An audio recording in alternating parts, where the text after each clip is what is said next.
શું પી રહ્યા છો? Detox water. કચરો છે. કેવી રીતે?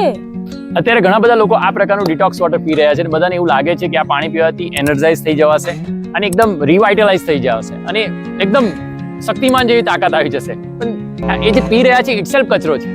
ડેફિનેટલી આ જેટલા પણ ફ્રૂટ્સ છે, વેજીટેબલ્સ છે, હર્બ્સ છે, એની એક ખૂબ જ સારી ડાયરેટિક અને એન્ટીઓક્સિડન્ટ ઇફેક્ટ છે જે બોડીને સિસ્ટમને ડિટોક્સ કરવાનું કામ કરે છે, સિસ્ટમમાંથી કચરાને બહાર કરવાનું કામ કરે છે. પણ ત્યારે ઇફેક્ટ થાય જ્યારે આપણે એને ફ્રેશલી કન્ઝ્યુમ કરીએ.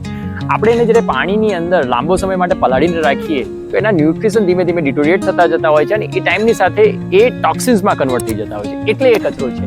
એટલે હંમેશા એને ફ્રેશલી કન્ઝ્યુમ કરવું જોઈએ. અને ડિટોક્સ ત્યારે જઈને થઈ શકે કે જ્યારે આપણી બોડી એવરીડે આપણું પેટ સારી રીતે સાફ આવે. અને પેટ સારી રીતે સાફ ક્યારે આવે છે કે જ્યારે આપણે રેગ્યુલર પ્રોપર માત્રામાં ફ્રૂટ્સ, વેજીટેબલ્સ અને ફાઇબરલેસ ફૂડ લઈએ તો આપણું સિસ્ટમ સારી રીતે ક્લીન થાય. સેકન્ડ, જ્યારે ફાસ્ટિંગ રેગ્યુલર કરીએ ત્યારે આપણે બોડીનું ડિટોક્સ પ્રોપરલી થઈ શકે. અને થર્ડ, જ્યારે આપણે પંચકર્મ નેચરોપેથીની ટ્રીટમેન્ટ 10 થી 15 દિવસ માટે લઈએ ત્યારે પ્રોપર ડિટોક્સ થાય.